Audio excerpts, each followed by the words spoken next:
the frozen night of 1942, inside a small Kremlin room whose heavy curtains barely kept out the Russian winter, Joseph Stalin stood bent over a massive map. The silence in the room was suffocating, as heavy as the cold that gripped the country outside. The generals holding the map breathed in short, sharp clouds of vapor that hung in the air like ghosts. When an officer finally read the report, his voice trembled with the weight of it. The German 6th Army had reached the outskirts of Stalingrad. Stalin said nothing. He only stared at the map, at the single word that now carried the fate of a nation: Stalingrad. This city was not just a strategic point. It was a symbol, a challenge, a line drawn across history. To Hitler, it was the place where Soviet morale would shatter. To Stalin, it was the exact place where Soviet morale must not break. That night, his decision was quiet but absolute. Stalingrad will not fall. The city had already begun its descent into hell. Streets reeked of burnt concrete and twisted metal. The skeletal remains of factories rose like blackened monuments over snow-covered bodies. But moving within these ruins, disappearing and reappearing like shadows, was a ghost army. Soviet snipers, machine gunners, and infantry who fought with a relentless, almost terrifying persistence. The Germans captured streets only to lose them hours later. Buildings changed hands dozens of times. Stalingrad was no longer a city. It had become a vast maze of steel, brick, and blood. And as the battle dragged on, German soldiers realized a grim truth. This city refused to die.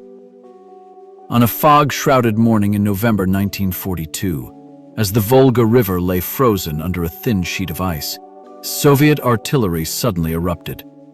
The sky turned red within seconds. In an hour, tens of thousands of shells shook the earth. In a day, more than 1 million. This was not just bombardment. This was the turning of history itself. The Red Army launched Operation Uranus. But the real power of the attack did not come from the guns or tanks. It came from the men trudging forward through the snow. Wrapped in coarse gray coats, fueled by hunger and unbreakable resolve, they emerged from the mist like an unstoppable tide. As their assault crashed into the German flanks, the once invincible Wehrmacht began to bend. Snowstorms swallowed the horizon. The wind howled through shattered buildings. Paulus's army no longer advanced, they simply struggled to survive.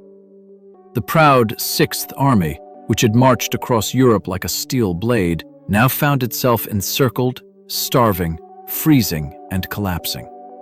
German officers shouted into their radios for reinforcements that would never arrive. Meanwhile, in Moscow, Stalin read the new report with cold satisfaction. The enemy is encircled. For the first time in months, something like relief flickered across his face.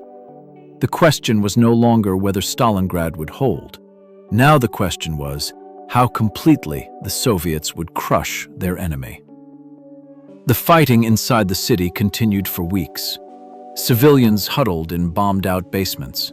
Snipers watched each other through broken window frames. Soldiers charged one another across mountains of rubble where factories had once stood.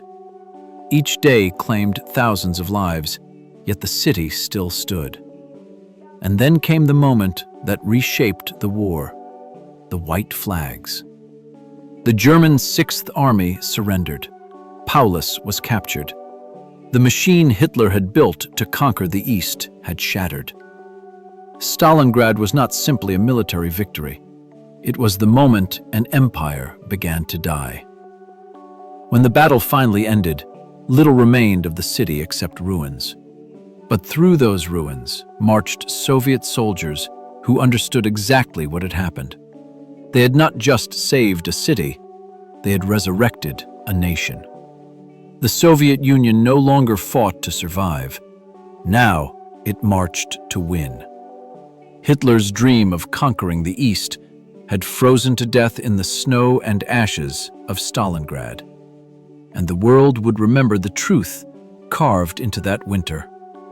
Here they stood, and here they turned the war.